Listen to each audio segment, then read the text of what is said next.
Ini seharusnya liburan santai, tradisi baru merayakan keluarga campuran.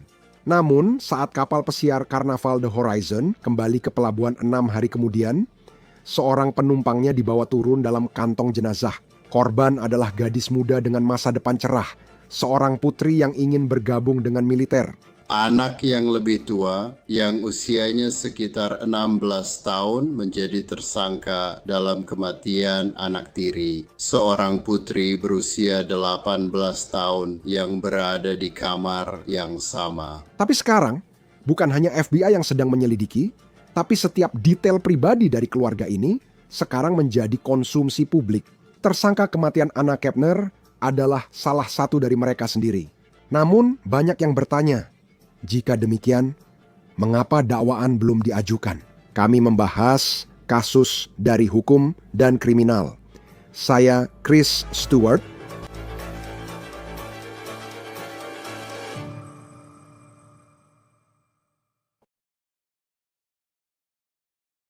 Hanya ada 2 orang yang benar-benar tahu apa yang terjadi di dalam sebuah kabin di kapal pesiar.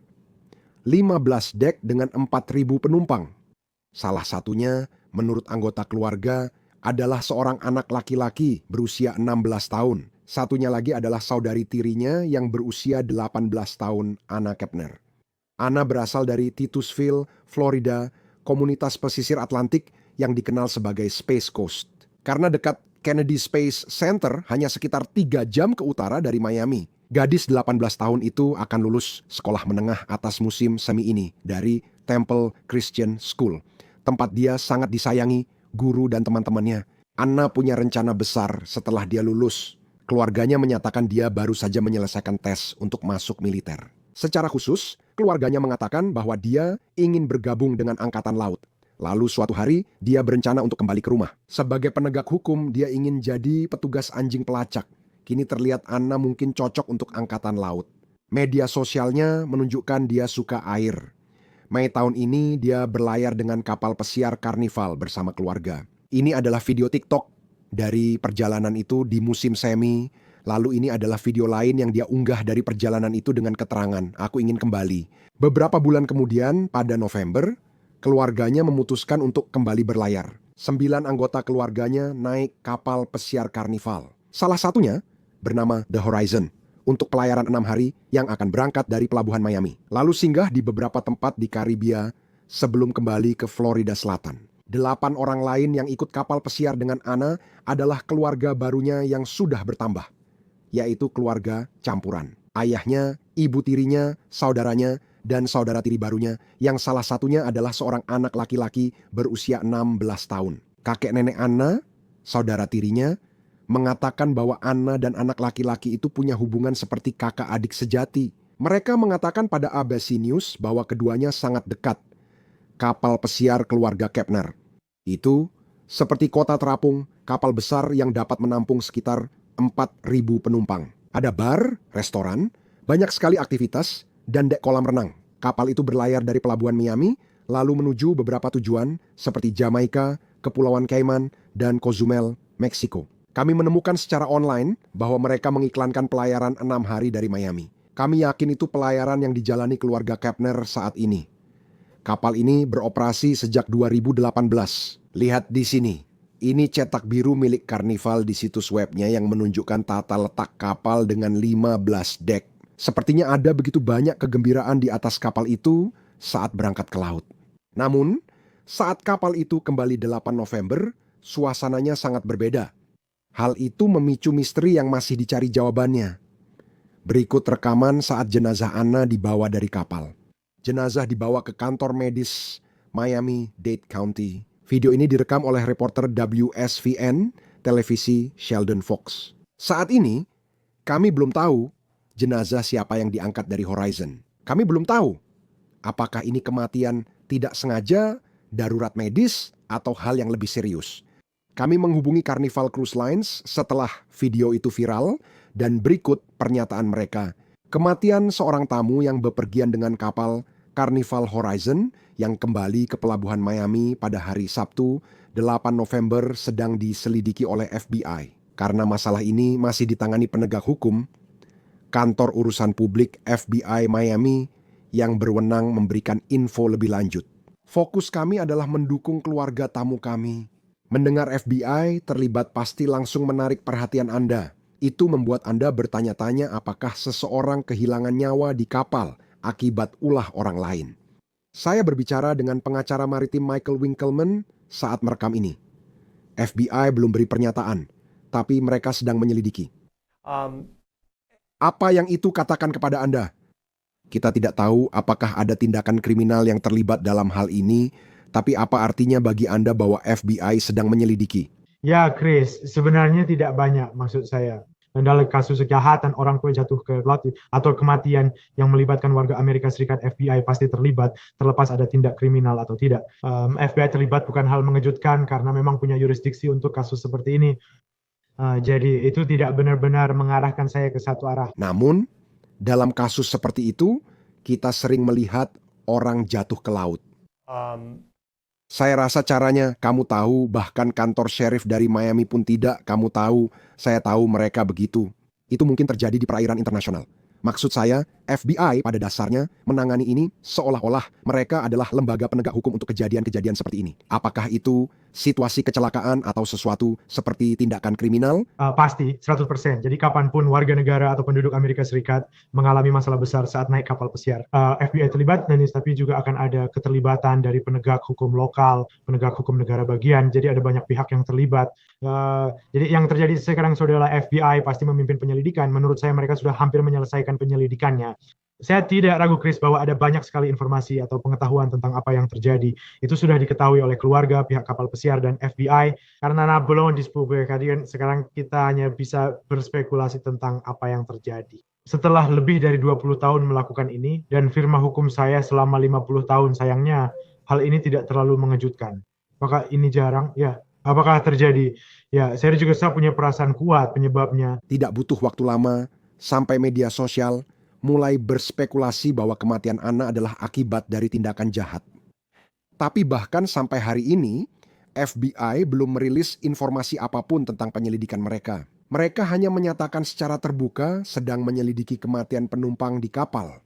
Keluarga Anna diwawancarai ABC News setelah kematiannya, namun cerita awalnya sedikit membahas kejadian di kapal Horizon. Keluarganya menyebut Anna kepada ABC News sebagai siswa ceria, bersemangat, berprestasi, dan punya masa depan cerah. Keluarganya mengatakan, Anna baru saja tes masuk militer setelah lulus sekolah menengah atas. Keluarganya menyebut Anna sejak kecil ikut senam dan kemudian menjadi pemandu sorak di sekolah. Namun, informasi mulai muncul. Kantor pemeriksa medis Miami-Dade menyatakan Anna meninggal sehari sebelum kapal kembali ke pelabuhan pada 7 November. Pemeriksa medis mencatat kematian Anna pukul 11.17 pagi, waktu yang sangat spesifik. Ya, ketemuanku waktu itu sangat menarik bagi saya. Jadi mereka mungkin punya informasi lebih dari yang kita miliki saat ini sehingga bisa menyebutkan waktu secara spesifik pukul 11.17. Biasanya ketika kami bertajuk Sanfernya Tasomsian, apalagi jika jenazah ditemukan atau dihubungi keesokan harinya. Yang kami dapat memberikan bursting days, seperti antara pukul 9 dan 11 pagi, atau sekitar pukul 10-11 pagi. Apapun rentang waktunya, karena kita mungkin tidak tahu persis. Jadi ini yang memberitahu saya bahwa mereka punya jalur komunikasi langsung entah dengan ponselnya atau siapapun yang terakhir diketahui berbicara dengannya. Garis waktu yang mengarah ke pukul 11.17 akan sangat penting dan saya rasa itulah alasan mereka memiliki waktu yang spesifik ini. Jadi jika informasi itu akurat dari pemeriksa medis, Anna meninggal pada Jumat pagi, tepat sebelum tengah hari, dan baru sekitar 24 jam kemudian kapal kembali ke Miami. Belum jelas kapan dan bagaimana jasadnya ditemukan. Sekarang, saat kami menunggu informasi lebih lanjut tentang apa yang mungkin terjadi pada Anna, teman-temannya memberikan penghormatan kepadanya di Titus Fields. Mereka meletakkan bunga di mobilnya di sekolah menengahnya, diparkir di tempat parkir khusus siswa senior yang sekarang telah dijadikan sebagai tempat peringatan. Namun kemudian, sedikit lebih dari seminggu setelah itu, jasad Anna ditemukan, sebuah kabar mengejutkan. Kabar mengejutkan itu adalah adanya kronologi baru yang dirilis oleh media tentang apa yang terjadi di hari-hari terakhir kehidupan Anna. Mari kita menuju tanggal 6 November. Malam itu, Kepner merasa tidak enak badan dan memberitahu keluarganya akan kembali ke kabinnya saat makan malam. Ini menurut sumber yang berbicara kepada The Daily Mail. Sekarang, dengarkan. Mungkin bukan hal yang aneh jika seseorang di akhir pelayaran 6 hari yang panjang merasa tidak enak badan. Jadi Kepner kembali ke kamar kabinnya. Menurut Daily Mail, keesokan paginya, 7 November, ayah dan istri Kepner bertemu untuk sarapan. Tapi tidak ada tanda-tanda Anna Kepner. Tubuhnya ditemukan pada pukul 11 pagi di kabinnya. Petugas kebersihan dilaporkan Daily Mail menemukan Anna saat masuk kamar untuk bersih-bersih. Dan menurut Mail, yang mengklaim telah berbicara dengan 2 sumber anonim, tubuh Kepner, kutip, ditemukan terbungkus selimut, ditutupi dengan jaket pelampung, dan diselipkan di bawah tempat tidur. Sebagai pengingat, kita belum tahu kondisi tubuh Anna saat ditemukan dan FBI juga belum mengonfirmasi apakah ada tindak kejahatan dalam kematian Anna. Apa yang bisa Anda simpulkan tentang seperti apa jalannya penyelidikan saat ini? Jelas dia tidak mungkin membungkus dirinya sendiri dengan selimut dan menutupi dirinya dengan jaket pelampung. Serius, jadi pasti ada seseorang yang melakukan itu. Ya, jadi dari penilai Kevin Wayne akan berfokus pada siapa yang menempatkannya dalam kondisi seperti itu. Jika dia pingsan atau meninggal karena overdosis obat atau masalah lain, jelas dia akan ditemukan dalam keadaan alami tergeletak di sana. Tapi fakta bahwa dia diduga ditemukan dengan cara seperti ini memberitahu saya bahwa ada orang lain yang tahu apa yang terjadi padanya. Dan satu hal besar, terakhir kali saya rasa kita berbicara, salah satu informasi penting yang kita dapatkan dari pihak berwenang adalah pemeriksa medis di Miami-Dade County mengatakan pada tanggal 7 November pukul 11.17 pagi, itulah waktu kematiannya yang tercatat. Lalu ada artikel ini yang mengatakan, sekitar pukul 11 pagi pada hari itu, pembantu masuk ke kamarnya. Apakah waktu kematian akan dicatat berdasarkan saat seseorang ditemukan? Jika itu adalah saat pembantu menemukannya, atau apakah itu berarti ada sesuatu yang lebih dari itu? Mungkin saja. Tidak, saya bahkan terkejut mereka merilis informasi itu. Tapi waktu kematian tetaplah waktu kematian. Mereka bisa memastikan itu dari pemeriksaan tubuh, dari tes darah, dari berbagai kondisi tubuh.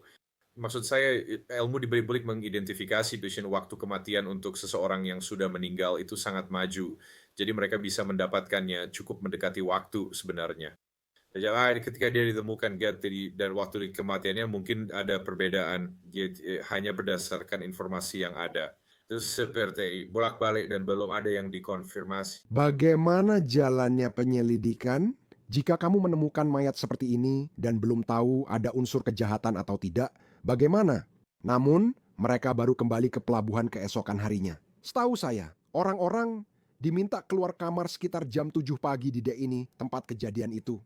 Tapi mereka sudah kembali di Miami keesokan harinya. Jenazahnya diduga ditemukan sekitar jam 11 pagi hari sebelumnya. Bagaimana jalannya penyelidikan ini? Ketika Anda memiliki logistik seperti kapal pesiar yang sedang mereka tangani, bagaimana? Bagian tersulitnya dia adalah mengamankan tempat kejadian agar tak ada yang masuk dan merusak barang bukti, baik sengaja atau tidak. Menurut cruise block, penumpang lain melaporkan mendengar peringatan untuk keadaan darurat medis di dek. 8 dan beberapa tamu lainnya diberitahu bahwa mereka harus mengosongkan kamar mereka lebih awal dari biasanya. Keesokan harinya, blok itu menyebut kapal kembali ke pelabuhan, berputar balik, lalu memulai pelayaran baru pada 8 dan meninggalkan Miami tepat waktu. Kapal kembali 16 November. Penumpang melaporkan saat naik ke dek tempat Kepner ditemukan tewas, dek itu kembali ditutup. Semua ini adalah laporan media yang belum dikonfirmasi oleh para penyelidik. Lalu ada kejutan besar lainnya. Anak yang lebih tua yang usianya sekitar 16 tahun menjadi tersangka dalam kematian anak tiri seorang putri berusia 18 tahun yang berada di ruangan yang sama. Itulah momennya. Kasus ini meningkat ke level baru saat pengacara mantan suami Chantel Kepner menyebut anak 16 tahun itu sebagai tersangka. Chantel Kepner adalah ibu tiri Anna. Anak laki-laki yang dibicarakan adalah saudara tiri Anna Kepner yang juga ikut pelayaran itu. Dia masih di bawah umur. jadi kami tidak menyebutkan namanya atau menampilkannya.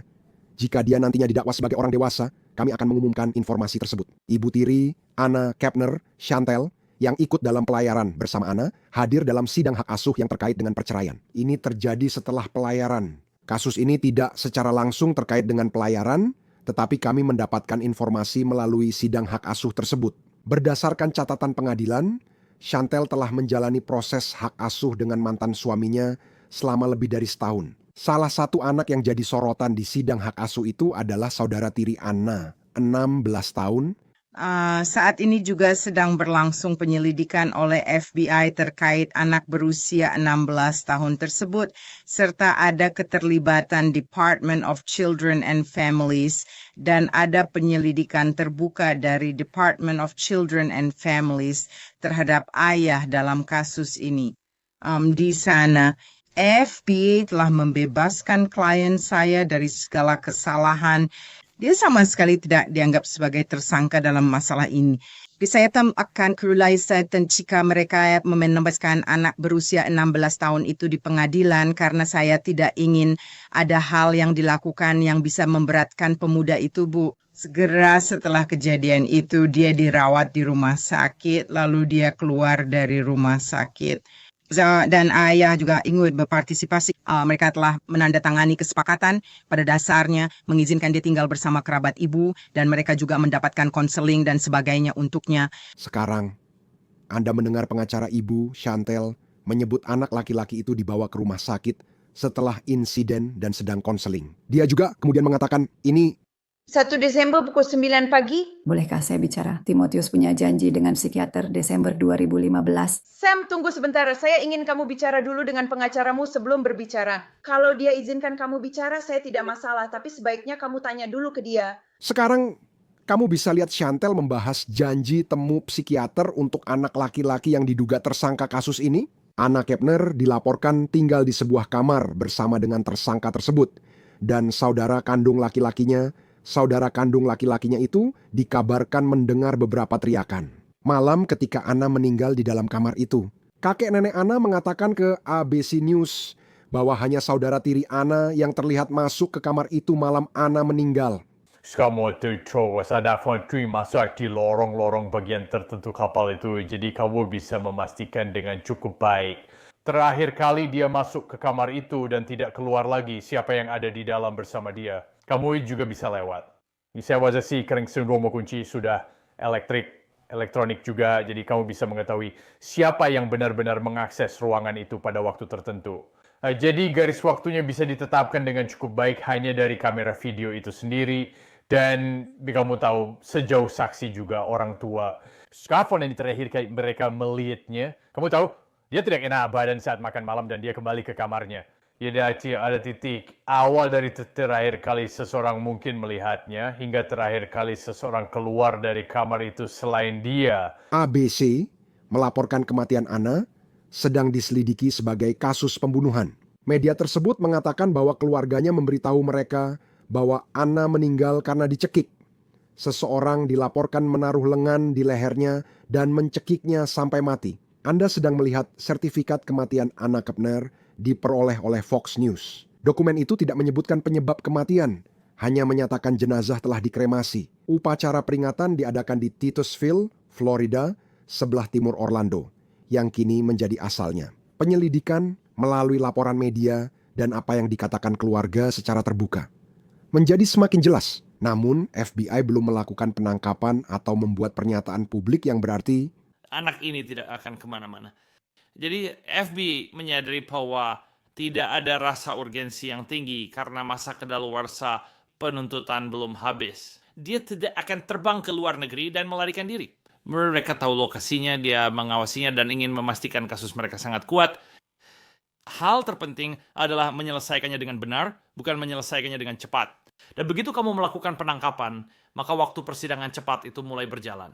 Dan mereka mengumpulkan semua bukti, meskipun jelas semuanya mengarah pada satu orang di sini.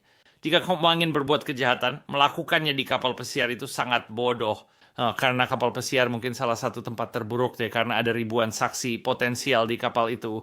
Kamu berada di ruang yang sempit dan terbatas. Ada kamera pengawas di mana-mana.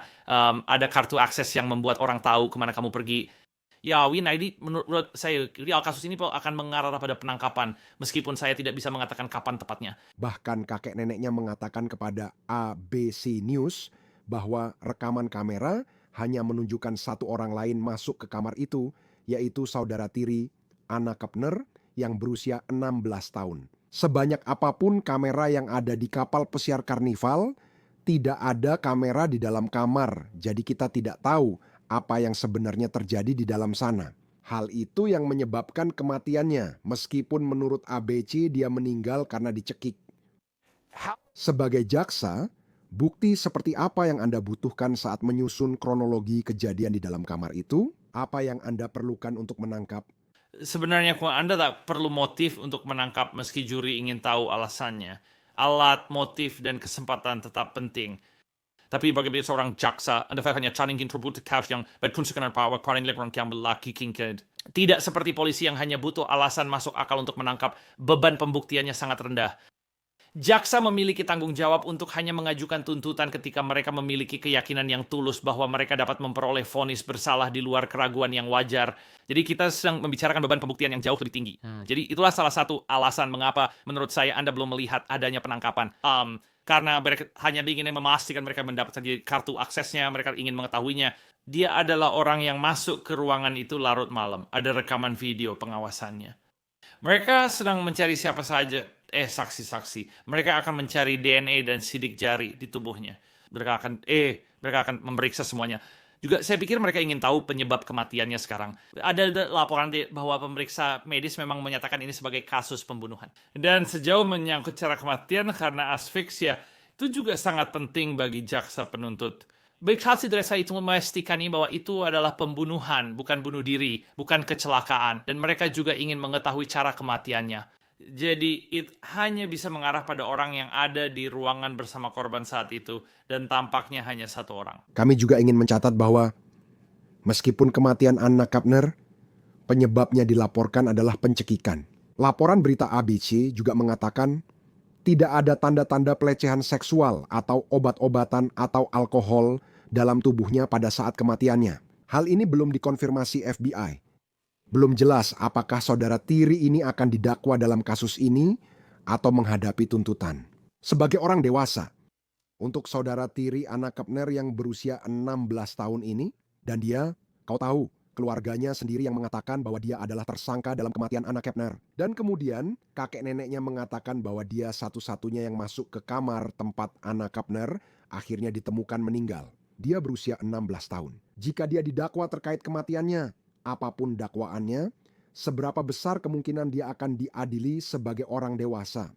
Sangat mungkin. Keputusan itu, karena ini adalah pengadilan federal yang ada di tangan jaksa untuk mengajukan usulan tersebut.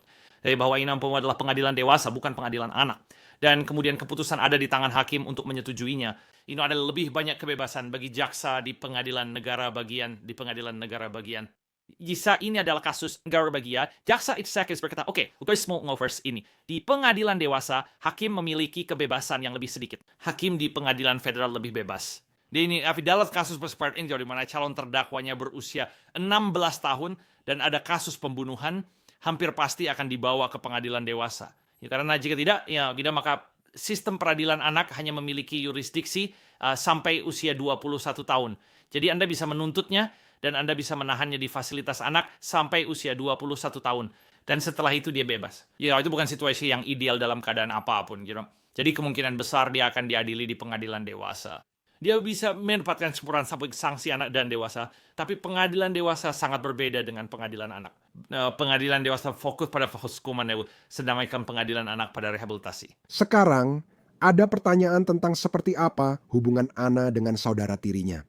Ayah dari salah satu mantan pacar Anna mengatakan kepada Inside Edition bahwa saudara tirinya, kutip, terobsesi dengan Anna, tutup kutip, dia takut pada saudara tirinya yang selalu membawa pisau besar, menurut ayah mantan pacarnya. Dia juga mengatakan bahwa putranya pernah melihat saudara tiri itu masuk ke kamar Kepner saat sedang melakukan panggilan FaceTime. Dan, kutip, saat dia tidur lalu naik ke tubuhnya. Tutup kutip, dia juga berkata kutip, dia sangat tergila-gila dan tertarik padanya, selalu ingin berpacaran, kata ayahnya. Semua ini menurut Inside Edition sekarang. Mantan pacarnya mengatakan ke media bahwa Anna sangat takut pada saudara tirinya hingga sering tidur di rumah teman. Sekarang, di kapal pesiar ini, Anna dikabarkan berbagi kamar dengan saudara tirinya itu. Namun, kakek nenek Anna menceritakan kisah berbeda soal hubungan Anna dan saudara tirinya yang berusia 16 tahun. Kakek nenek Anna mengatakan kepada ABC News bahwa keluarga ini berlayar sebagai tradisi baru merayakan keluarga campuran yang telah bersatu. Setelah ayah Anna menikah dengan ibu tirinya, Anna disebut memiliki hubungan kakak adik dengan saudara tirinya yang berusia 16 tahun. Keduanya seperti dua kacang dalam satu polong. Sekarang mari kita bahas apa yang dikatakan ayah Anna. Ayahnya bernama Christopher Kepner. Dia memberikan wawancara kepada media dan dia berkata, "Saya tidak mendukung apa yang telah dilakukan oleh anak tiri saya."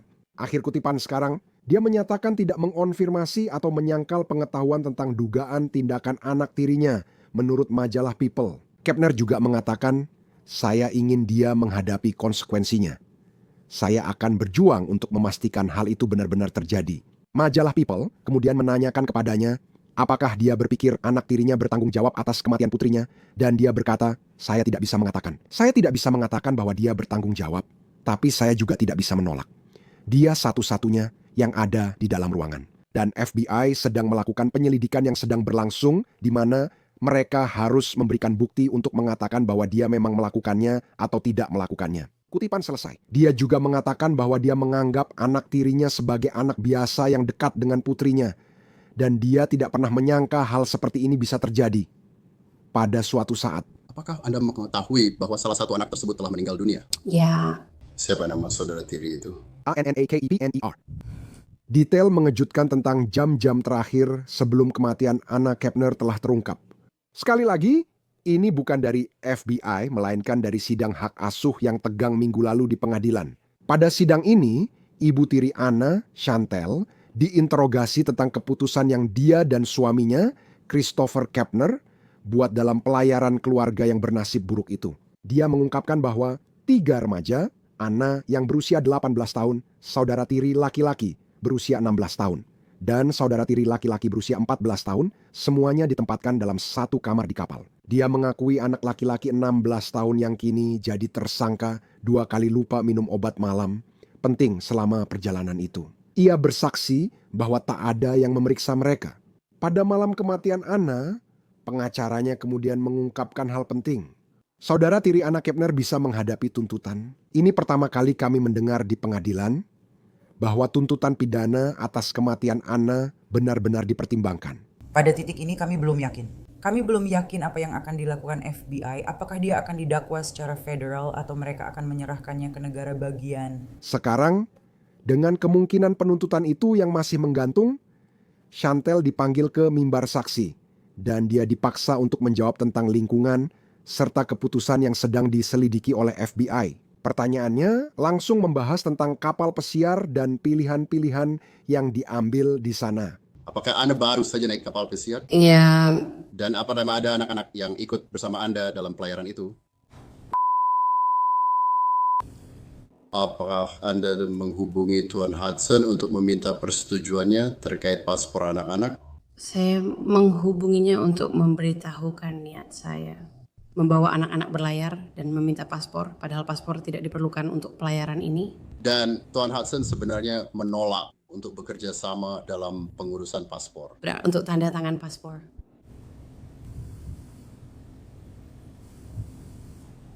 Anda bilang paspor tidak diperlukan, jadi tidak diurus. Benar. Bagaimana aturan tidur anak di bawah umur selama pelayaran ini? Bersama suami dan putrinya yang berusia 9 tahun. Dan kemudian berbagi kamar dengan saudari tirinya dan saudara tiri laki-lakinya. Ya, kamar itu tepat di seberang kamar kami. Siapa nama saudari tirinya? Anna Kepner. Dan siapa nama saudara tirinya? Dan umur 14 itu berapa? Dan berapa umur Anna? 18. Sekarang, siapa yang memutuskan untuk menempatkan 3 remaja ini dalam satu kamar di kapal pesiar? Kami sudah membicarakannya dengan agen perjalanan kami dan itu yang disarankan. Apakah Anda harus menandatangani izin khusus agar anak-anak bisa tinggal bersama?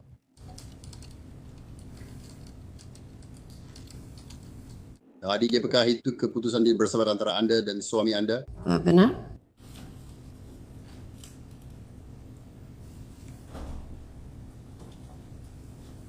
Dan pada suatu saat, apakah Anda mengetahui bahwa salah satu anak telah meninggal dunia? Ya, Dan kapan itu? Saat Anda mengetahui pada Jumat pagi itu.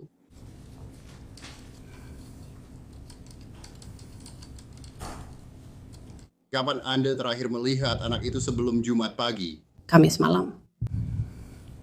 Apakah Anda tahu kira-kira jam berapa? Benar, sekitar jam 6.30.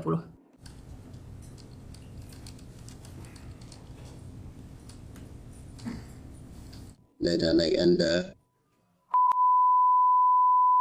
Apakah Anda juga melihatnya pada Kamis malam itu? Ya, Pukul berapa Anda melihatnya? lebih dekat ke jam 7, sedikit sebelum jam 7. Apa yang dia lakukan pada saat itu? Dia sedang menuju kembali ke kamarnya. Apakah kamu tahu apakah dia juga ada di dalam ruangan itu? Seingat saya, mereka semua kembali ke kamar.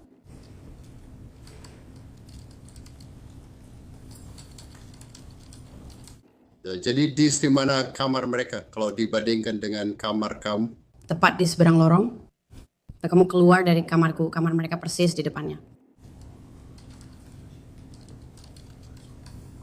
Apakah kamu kembali ke kamarmu malam itu? Iya.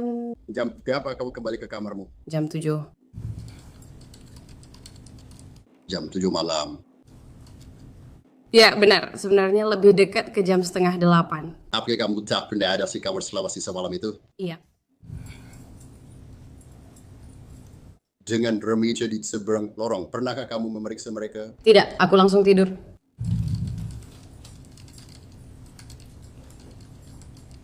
Apakah kamu tahu Christophorus ke seberang lorong untuk memeriksa mereka? Setauku tidak.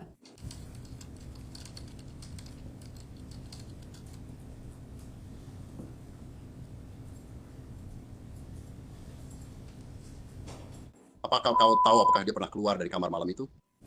Pada malam Kamis itu? Saya belum pernah melihat dia keluar kamar. Pengacara kemudian beralih ke pertanyaan tentang suasana di kapal. Menyelidiki aktivitas apa saja yang bisa diakses oleh para remaja, khususnya alkohol dan perjudian. Dia bilang anak-anak itu tidak minum karena masih di bawah umur. Tapi ketika didesak secara spesifik tentang Anna Kepner yang berusia 18 tahun, jawabannya tegas, saya tidak tahu.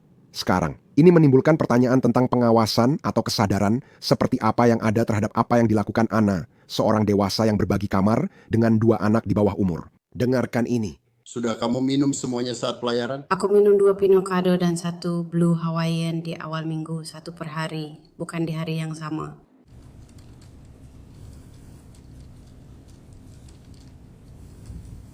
Apakah kamu tahu jika anak-anak berada di perairan internasional, apakah aku boleh minum alkohol? Tidak. Ya, tidak. Mereka punya janji, mereka tidak, mereka belum cukup umur. Tentang apa? Tentang apa, Anna? Aku tidak tahu. Apakah kamu tidak sadar kalau anak-anak itu pernah berjudi? Anna sudah 18 tahun, jadi aku tahu dia pernah di sana, tapi anak-anak lain tidak. Ya, pintar akan ke yang lain tidak berjudi. Aku yakin anak-anak yang lain tidak berjudi. Selanjutnya, pertanyaannya beralih ke detail penting yang langsung berkaitan dengan kondisi tersangka berusia 16 tahun itu. Beberapa jam sebelum kematian Anna, obat yang diresepkan untuknya, seperti dikatakan pengacaranya. Remaja itu mengidap Attention Deficit Hyperactivity Disorder dan minum 2 obat, salah satunya Concerta. Dia meminum itu di pagi hari dan pil malam untuk insomnia yang disebut Clonidine. Chantel bersaksi dia menyimpan kedua obat itu selama di kapal pesiar. Tapi kemudian muncul pengakuan besar tentang malam terakhir itu.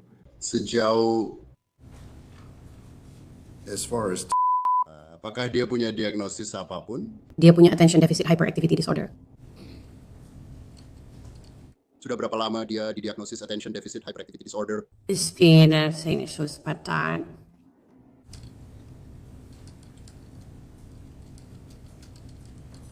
Itu setelah Anda berpisah dari Tuan Hudson. Benar tentang garis waktunya, iya. Dan apakah dia menerima obat untuk attention deficit hyperactivity disorder-nya? Ya, dan obat apa yang dia konsumsi? Untuk Methylphenidat. Bisakah kamu mengumumkannya bagiku? Itu agak, kalau kamu tahu. Methylphenol. Aku tidak tahu ejaannya. Oke. Concerta adalah merek dagang, itu membantu. Terima kasih. Dan seberapa sering Anda minum obat itu setiap pagi?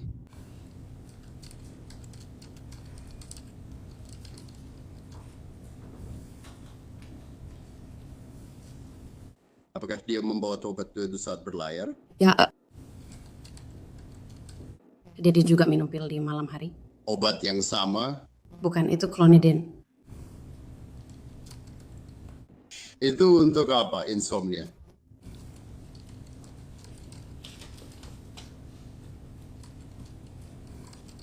Kamu masih simpan obatnya? Ya. Apakah kamu isyaratkan dia minum obatnya setiap hari? Dia minum pil paginya setiap hari dan dia melewatkan 2 dosis clonidine-nya pada malam hari.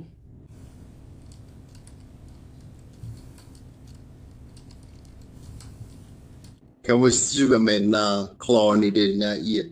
Ya, maaf.